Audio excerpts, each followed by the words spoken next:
سے جو لوگ آتے تھے بچوں کو لینے کے لیے انہیں سال 2 سال کا معاوضہ دیا کرتے تھے. ان سے بات ہو جاتی، معاہدہ ہو جاتا کہ آپ ہمارے بچے کی پرورش کریں گے، انہیں دودھ پلائیں گے تو ہم آپ کو اتنے پیسے دیں گے.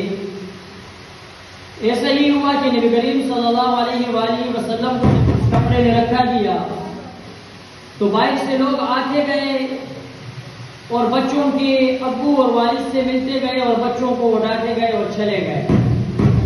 آخر میں یہ ہوا کہ ہمارے محمد اسی کمرے میں رہ گئے. اسے ایسے ہی کوئی ٹیبل یا میز یا اس وقت کی چارپائی کہے کہ اس کے اوپر اسے رکھا ہوا تھا، اوپر سے کپڑا یوں بچھایا ہوا تھا. حلیمہ سعدیہ گھر کے اندر داخل ہوتی ہے، جو یہ کپڑا اٹھاتی ہے تو روشنی سے، چہرے مبارک کی نور سے روشنی سے اوپر کہ جو چھت ہے وہ بھی روشن ہو جاتی ہے اور وہ سمجھ جاتی ہے کہ یہ کوئی عام بچہ نہیں ہے بلکہ یہ کسی کمال کا بچہ ہے. بلکہ ان کا دل نہیں کر رہا ہے کہ میں اسے لے جاؤں اور انہیں دودھ پلاؤں، اس لیے کہ یہ تو یتیم ہے، مجھے پیسے کتنے دیں گے، دیں گے تو کم ملیں گے. بلاخر اور کوئی تائی نہیں، ان کو دل میں یہی خواہش تھی کہ میں اسے اٹھا کر کے لے جاؤں. اپنے شوہر سے کہا کہ ابھی خالی ہاتھ جانا پسند نہیں ہے، اس لیے ہم اس بچے کو اٹھا دیتے ہیں اور ساتھ چلتے ہیں. روایت کے اندر یہ کہ حلیمہ سعدیہ کافی کمزور تھی. اس کا اپنا ایک بچہ تھا عبداللہ ابن حارث، ان کے لیے دودھ جو ہے نا وہ پورا نہیں ہوتا تھا، بڑی مشکل سے. وہ بھی بھوکا رہ کر یعنی وہ بھی اکثر بھوکا ہوا کرتے تھے دودھ کی کمی کی وجہ سے، صحت کے خراب ہونے کی وجہ سے. جو ہی انہوں نے محمد کو اٹھایا اور اپنے جوڑی کے قریب کیا تو رب نے ان کی چھاتی دودھ سے بھر دی ہے اور محمد نے بھی پی لیا دودھ، اور ان کے بھائی رضائی بھائی عبداللہ ابن حارث نے بھی وہ دودھ پیا اور خوب سیر ہو کر کے دودھ پیا. جب وہ گاؤں سے آ رہے تھے ان کے اونٹنی کی یہ کیفیت حدیث کے اندر یہ ہے کہ ان کی اونٹنی لاغر، کمزور اور بڑی عمر کی بوڑھی اونٹ تھی، کافی عمر کی، زیادہ عمر کی اونٹنی تھی. سب سے پیچھے پہنچ گئے، تب تو بچے ہی کوئی نہیں رہ گئے، صرف محمد ہی بچے تھے.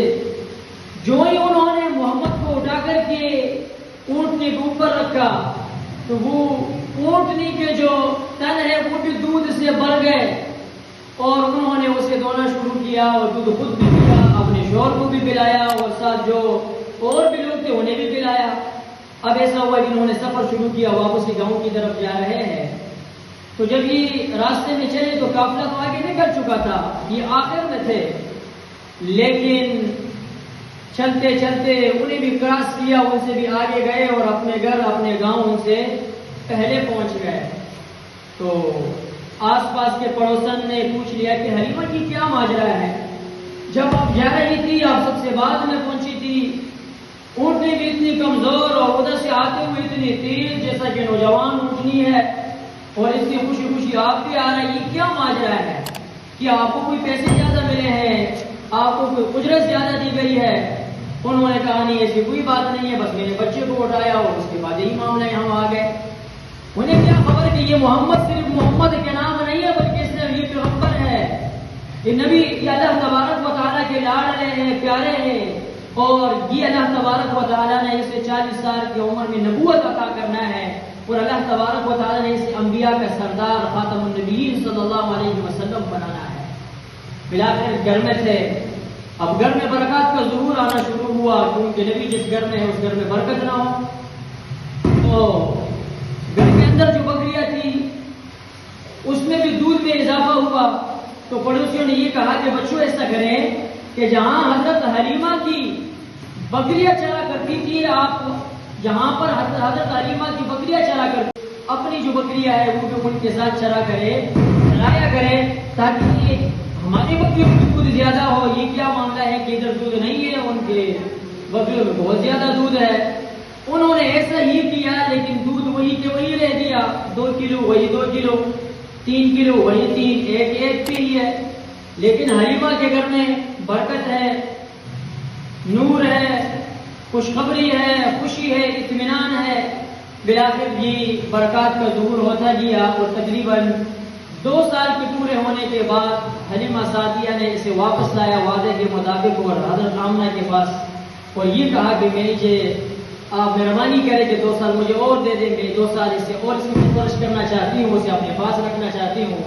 اصل ان کا مقصد یہ تھا کہ یہ لائف ٹائم پوری زندگی اپنے پاس رکھنے کا مقصد تھا۔ انہیں پتہ تھا کہ یہ کوئی عام لڑکا نہیں ہے، بلکہ یہ محمد کے اندر جو کچھ ہے، جو برکات ہے جو ہم نے دیکھی ہے، وہ کسی اور بچے میں نہیں ہے۔ آپ ہمیں کچھ بھی نہ دے، لیکن ہمیں یہ بچہ 2 سال کے لیے اور دے دے۔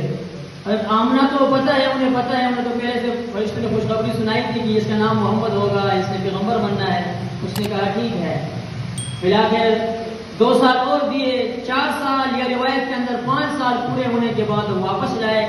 تو گویا کہ حضرت حلیمہ سعدیہ کے پاس یہ تقریباً 4 سال کے عرصے وہاں پر رہے، گاؤں میں رہے، صحت آب و ہوا کی وجہ سے، اور اس کے بعد پھر حضرت آمنہ کو واپس کر دیا۔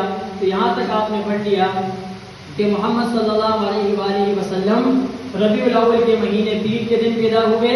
سلسلہ نسب کیا ہے، وہ کل لڑکوں نے کہا تھا کہ ہم یاد کریں گے، تو انشاءاللہ وہ بھی جو لڑکا، جو اسٹوڈنٹ، جو بچی، جو بچہ اسے یاد کرے گا تو انشاءاللہ اس کو بھی ہماری طرف سے کیا ملے گی؟ گفٹ ملے گا۔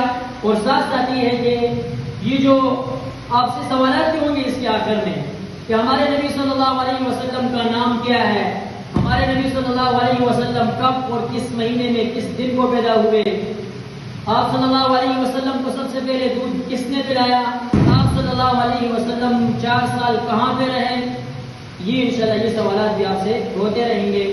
تو یہاں تک آپ نے پڑھ لیا کہ دودھ پلانے کی جو مدت ہے وہ 4 سال تک یہ حضرت حلیمہ سعدیہ رضی اللہ تعالیٰ عنہ کے پاس رہے، اور اس کے بعد آمنہ کے واپس اور سپورٹ کر دیا۔ اس سے آگے انشاءاللہ پھر 5ویں سال اور 6 سال میں کیا ہوا وہ آپ کے سامنے بیان کریں گے۔ اللہ تبارک و تعالیٰ سمجھنے، پڑھنے اور عمل کرنے کی توفیق عطا فرمائے۔ وآخر دعوانا الحمدللہ رب العالمین۔